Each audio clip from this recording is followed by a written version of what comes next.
dejar el lugar de relevo, me gustaría daros la introducción del próximo speaker. Viene del Instituto de Empresa, es don Enrique Dans. Por favor.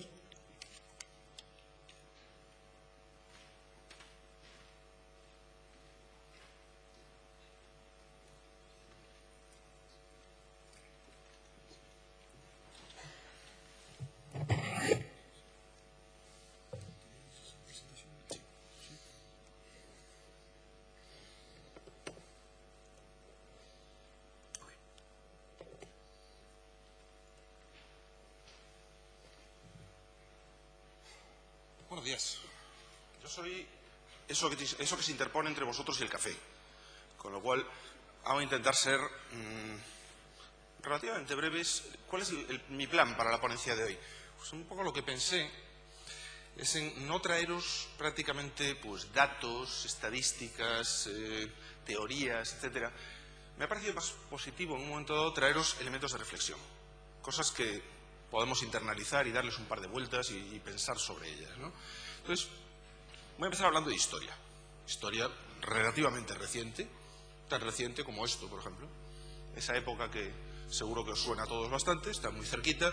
Esa época en la cual, pues hombre, básicamente lo primero que había que hacer era venir sin corbata, claramente. Cuando se sacaba la corbata y automáticamente todo funcionaba muchísimo mejor, ¿no? Yo me acuerdo de episodios curiosísimos en el instituto de gente diciéndonos, asesores diciéndonos, pero Dios mío, ¿cómo vas a hacer esa presentación del máster no sé qué con corbata? ¿Qué van a pensar tus alumnos, no? O periodistas a los que les enviabas un artículo, te pedían una foto, te decían, no, mándame otra, esta no vale, es que estás aquí con corbata, ¿no? La época de la burbuja, del aire calentito, la época del garaje, la mística del garaje, eso era importantísimo. O tu idea estaba montada en un garaje, o aquello no iba a ningún sitio. Hubo gente que se tuvo que plantear el cambiar su mesa de despacho de sitio, ¿no? Bajar al garaje de casa, porque si no, pues tal, ¿no? Entonces, realmente, de esa época, pues pensad a dónde pasamos, ¿no? Realmente. O sea, algo que sabíamos que venía. La mayoría de la gente, pues hombre, aquello no le sonaba natural, sonaba extraño, ¿no? Aquella euforia, aquella historia de... Sonaba un poco extraño, ¿no? Yo comentaba el otro día con un profesor amigo mío que él tiende a hablar mucho en la radio, yo tiendo a escribir más en prensa, y lo bueno que tiene la prensa es que lo que escribes queda escrito. La radio, pues un poco como que se va, ¿no? Entonces, pues la verdad es que los análisis de aquella época eran bastante desmesurados, y esto, pues, como que se veía un poco venir, ¿no? En cierto sentido, ¿no? Entonces, hemos tenido, pues, épocas puramente expansivas, en las cuales, pues bueno, la metáfora del globo aerostático a mí me parece muy buena. Si lo pensáis, es como, bueno, yo estoy aquí, necesito moverme en un entorno en el que se mueve todo muy rápido y tal, entonces como tengo mucho lastre, pues tengo que tirarlo, y entonces lo que tiro es dinero, porque realmente, si no tiro mucho dinero, los analistas me van a cascar, van a decir que invierto poco. Entonces tengo que invertir mucho, tengo que perder mucho y demostrar unas buenas cifras de pérdidas para estar ahí y salir en la foto, ¿no? Y de épocas recesivas, de épocas, pues eso, como un poco en lo que estamos ahora, ¿no? En la cual, pues lo que tenemos es la fijación por el recorte de costes, tal, la fijación porque los pantalones ya no se llevan rectos, se llevan realmente con adminículos, ¿no? Así. Entonces, pues no sé, un poco cómo se nos queda la cara cuando pasamos de unas situaciones a otras. Yo lo que estoy haciendo es lo que estamos haciendo desde el instituto, desde mi departamento, es un montón de investigación en eso, en cómo las empresas internalizan la tecnología, invierten en tecnología, reaccionan ante ello, y cómo nos afectan las variables del entorno, entre otras el que estemos o no en una crisis, ¿no? Entonces, fundamentalmente, de lo que me gustaría un poco reflexionar es sobre por qué debemos seguir creyendo en la tecnología, si es que debemos seguir creyendo en la tecnología, ¿no? Es un poco la idea principal de esta charleta de hoy, ¿no? Entonces, vamos a ver, ¿cómo actuáis vosotros, cómo actúan las compañías en tiempos de crisis? Resulta que viene una crisis, por alguna razón sabemos que estamos en crisis, lo notamos en algún sitio, y entonces, pues, ¿qué cosas, qué pautas de actuación seguimos? Si nos vamos a la biología, que después de todo, pues, es una ciencia bastante común, ¿no? Primera posibilidad, lemmings. Los lemmings, además de ser un jueguito de ordenador, son un bichito muy simpático, un bicho de este tipo, es un roedor, tiene un aspecto así como, no sé, como un topo, una especie de topo, un hámster pero con esteroides, ¿no? Grandote. Entonces, los lemmings, pues los lemmings, ¿qué hacen? Siguen una cosa que en biología llamamos la estrategia de la R. Viene una época buena, en la que hay muchos recursos para todos, y se reproducen como locos. La estrategia de la R es reproducir una tasa reproductiva muy alta y un ciclo de crianza de la prole muy pequeño, con lo cual en muy poco tiempo son capaces de inundar enormemente un área y de tener explosiones demográficas francamente grandes. ¿Qué ocurre? Que después vienen crisis. Entonces, en el momento de la crisis, ¿cómo reaccionan? Pues los lemmings lo que hacen es algo así como suicidarse en masa. Es decir, cogen los que sobran, digamos, los que no son, y hasta reducir el tamaño óptimo de la población, los que sobran se suicidan en masa, se tiran por un barranco. El tema es completamente falso, es mitología pura, en realidad nunca se ha visto a ningún lemming suicidándose de ninguna manera, pero esto se ha contado muchas veces, ¿no? Entonces, pero si lo pensáis, tiene mucho que ver con lo que ocurre en muchos sectores, en muchos mercados, en cuanto a olas que van y vienen y formas de actuar de compañías que lo que hacen es decir, uy, por ahí va todo el mundo y esto es lo que dice todo el mundo. Estamos en crisis, oh Dios mío, estamos en crisis. Explota la burbuja, oh Dios mío, la tecnología es mala, no hay que invertir. Y todos vamos corriendo a tirarnos por el mismo precipicio, ¿no? Entonces, hay algo de esto por ahí, ¿no? Seguramente. Otra cuestión posible, pues es la estrategia avestruz. La estrategia avestruz, que posiblemente os suene, aquí tenemos un bicho enormemente curioso, pues es una estrategia que tiene mucho que ver con la negación de la realidad, ¿no? Es la estrategia en la cual pues, el avestruz hunde su cabeza en la arena para no ver lo que está pasando y aislarse un poco del entorno. Es otra posibilidad, es algo que podemos hacer. Viene una crisis, pues yo lo que hago es entierro mi cabeza en la arena. Por cierto, también es rigurosamente falso, los avestruces no entierran su cabeza en la arena. Pero, bueno, en fin, es otro mito, ¿no? Entonces, más cuestiones, más estrategias que se utilizan en el mundo animal cuando hay una crisis. Esta es otra. El oso. ¿Qué os parece? El oso, una estrategia interesante. Esto por si había alguno roncando que disimulase un poco. Es una estrategia interesante, la del oso, porque pues, en momentos normales de recursos, situaciones de recursos normales, pues vive como un campeón y de repente resulta que viene una época de crisis en la que los recursos escasean y lo que hace ¿qué es? Duerme, hiberna. Entonces, ¿qué es esto de hibernar? Hibernar es algo muy parecido a muchas estrategias que hacéis vosotros en vuestras compañías. Es el equivalente a recortar el gasto metabólico al mínimo y vivir de tus reservas. Esa es una estrategia muy parecida a cosas que hacemos en muchas compañías, ¿no? Lo que pasa es que al oso le funciona muy bien, porque el oso es un animal muy territorial. Entonces, cuando se despierta, así con los ojos todavía legañosos y muerto de hambre, por supuesto, no tiene una gran competencia por los recursos en su entorno. No hay muchos otros osos peleándose por los recursos, porque es un animal intrínsecamente territorial. Claro, en nuestros sectores no es así. En nuestros sectores hay bastantes más osos. Y cuando te despiertas, si te pasas demasiado tiempo despertándote y desperezándote, o si te quedas un poco más de tiempo dormido, o si te quedas mucho tiempo con la cabeza metida en la arena y no te has enterado de que la crisis se ha pasado, pues te pasan cosas curiosas, ¿no? Te pasan que pues eso, con diferencia al tranquilo bosque con recursos en el que vive el oso, pues aquí no es así. Aquí, pues, si tardas en despertarte, un competidor pues te levanta una serie de cuota de mercado, te levanta una serie de prospects tuyos que no contabas con ello. Y eso es porque te has pasado demasiado tiempo durmiendo. Esta frase la frase no es de él la utilizó, pero me pareció bastante buena y el último registro que tenía de utilización es suyo, ¿no? Entonces, vamos a reflexionar un poco sobre qué es lo que hace realmente la tecnología. ¿Os suena este tío? De la foto de carne. Así raro, ¿no? Así es difícil reconocerlo. Vamos a intentar ponerlo en su ecosistema habitual. Este es un señor que vive en las alturas. Habitualmente es donde ahí pasa bastante tiempo. ¿Os suena además? ¿Lo vais conociendo? Concretamente este tío es Fosbury. Cuando yo tenía 3 añitos, este hombre se dedicó a ir a una olimpiada, a los Juegos Olímpicos de México, en el 68, y hizo una cosa muy rara, innovó. Antes de Fosbury, digamos, el salto de altura se hacía así, mediante esta técnica. La persona corría, levantaba la pierna y atacaba la barra, pues digamos, frontalmente y pasaba la pierna por encima de la barra. Esto se llamaba el straddle o el rodillo ventral, porque se pasaba por la barra así, ¿no? Y esta era la forma de saltar, y había sido la forma de saltar durante un montón de tiempo. De repente llega Fosbury y Fosbury hace una innovación. Y desde Fosbury, pues bueno, lo que se le ocurre es simplemente, pues para el rodillo ventral había que tener unas características determinadas, había que estar muy fuerte, muy tal, y con mucha musculatura en las piernas, y Fosbury no era así. Entonces pues dijo, voy a hacer algo que utilice mi mi cuerpo en la forma en la que me pueda dar un rendimiento adecuado, ¿no? Y lo que se le ocurrió realmente es esto de darse la vuelta y saltar de espaldas, que en aquel momento quedaba, pues, como os podéis imaginar, grotesco, extrañísimo. Muy extraño para imaginaros de repente que alguien le dé pues por jugar al fútbol de otra manera y marcar un gol, pues no sé con qué, ¿no? Era una innovación de algún tipo. Entonces quedaba rarísimo. De hecho, fue capaz de hacer esto porque en el 68 todavía los Juegos Olímpicos eran muy poco profesionales, eran muy amateurísticos. Si no, en este momento habría sido una cosa extrañísima, ¿no? El caso es que este hombre nos permite derivar una serie de lecciones de su experiencia. Porque este hombre pues, planteó una innovación y la innovación pues tuvo una serie de... Pues, le ha pasado como a muchas innovaciones. Muchos de vosotros estáis innovando, estáis intentando innovar en vuestras empresas, ¿no? ¿Qué ocurre cuando uno innova? ¿Qué paralelismos podemos hacer con la experiencia de Fosbury? Primero, no es fácil. No es fácil en absoluto. O sea, a Fosbury le llevó 5 años perfeccionar su Fosbury Flop, el darse la vuelta y todo esto, para estar a un nivel competitivo.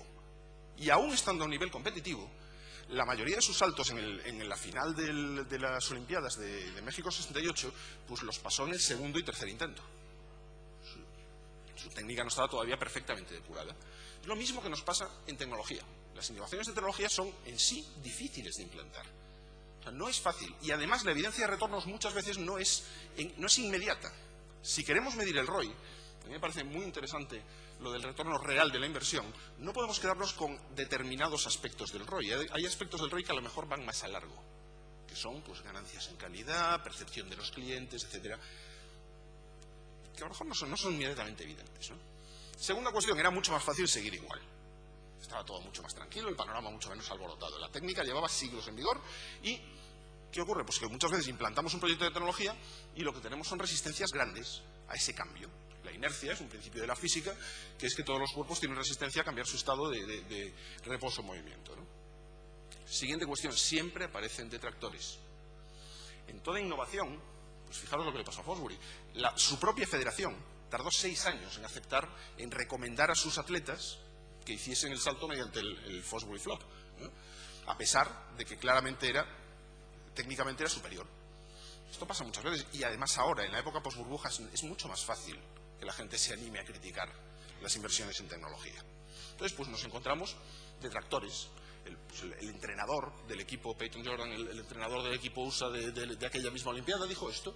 Dijo, no, mira, está muy bien, has saltado, has ganado y tal, pero vamos a dejarlo, porque si todos los críos te imitan, pues vamos a tener una generación de saltadores todos con el cuello roto, ¿no? Y no es cuestión, ¿no?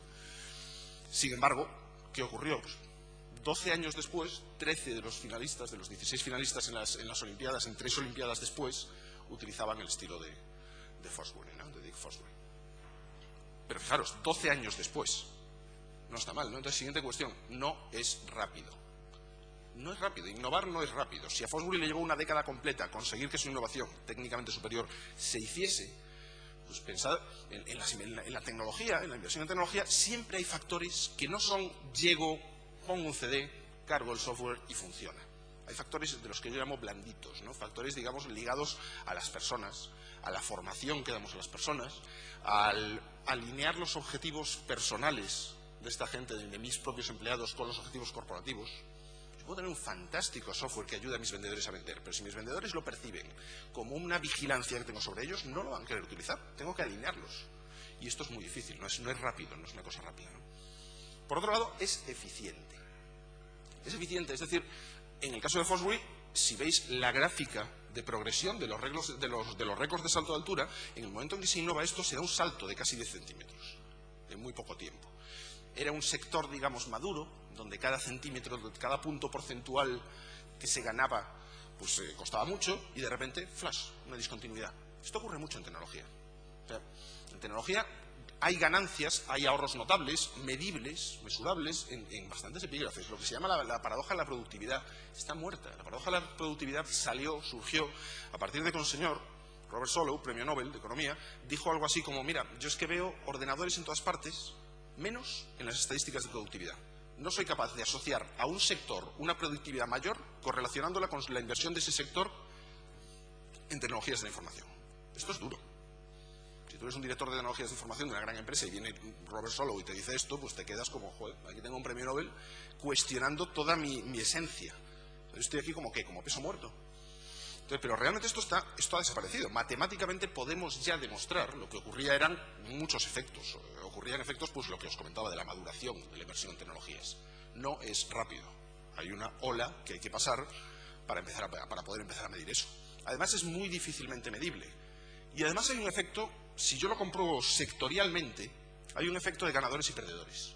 Tengo gente que lo ha hecho muy bien, que ha manejado muy bien las dos variables, la inversión en tecnología y la inversión en formación, en recurso humano, en comprensión de esa tecnología, que no simplemente ha metido tecnología y con esa tecnología ha seguido haciendo lo mismo, ineficiente, pero más rápido, ¿no? Entonces tengo ganadores y tengo perdedores. Y si yo comparo la totalidad del sector, claro, me puede salir una suma cero, relativamente, ¿no? Por último, fue fulminante.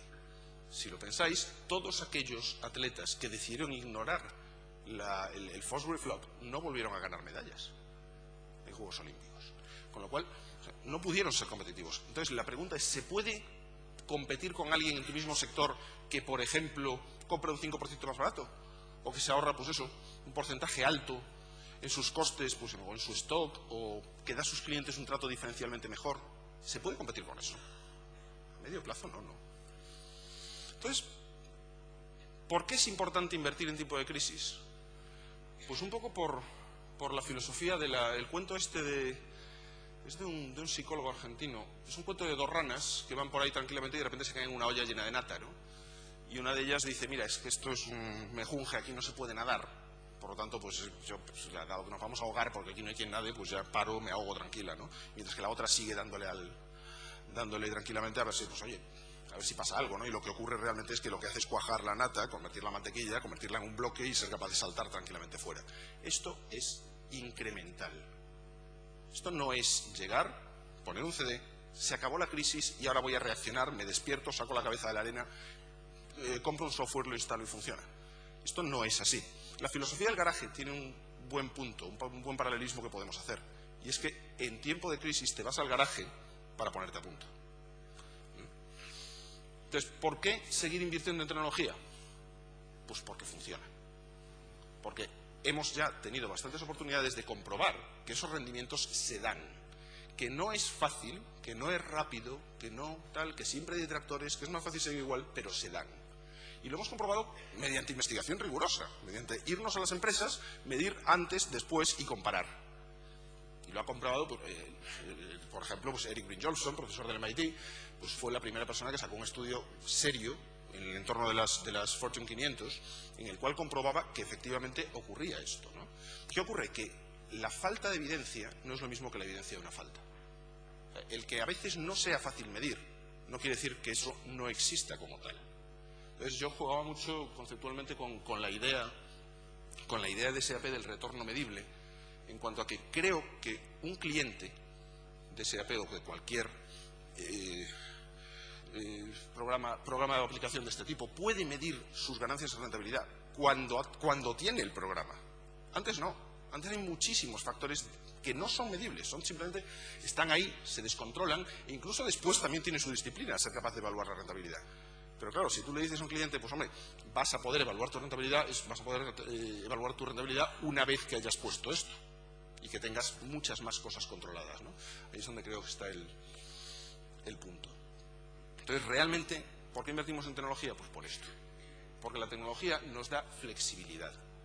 Es como un poco las nociones de la genética, ¿no? La supremacía del híbrido, el por qué el híbrido sobrevive, pues porque tiene mucho más pool genético del que tirar. Si conseguimos que la tecnología en tiempo de crisis nos prepare para cuando salimos de la crisis y llegamos a una época expansiva, esto es una ventaja absoluta. Es una ventaja necesaria que nos puede diferenciar en su momento, ¿no? Es el ver, digamos, la crisis, en cierto modo, como oportunidad. Y por aquí era un poco por donde quería llevar la presentación hoy, ¿no? Pero bueno, realmente pues sabéis que los académicos tenemos esto, ¿no? Que es que parece que nos dan cuerda realmente y podría seguir contándoos un montón de cosas. Como veis, no os he hablado de investigación, no os he traído ninguna cifra de investigación, pero la investigación existe, ¿no? Entonces lo que hago es quedarme a vuestra disposición. En mi página web lo que hago es ir colgando absolutamente todo lo que hago, cosas de prensa, esta misma presentación, si queréis la tendréis disponible en la página web a partir de hoy. Y el mail lo pongo porque el mail lo contesto. ¿De acuerdo? Entonces, como os digo, no quería traeros un montón de datos exhaustivos, etcétera, pero los datos existen. O sea que si los queréis como argumento para convencer a un director general renuente, pues también los tenemos. ¿De acuerdo? Muchas gracias.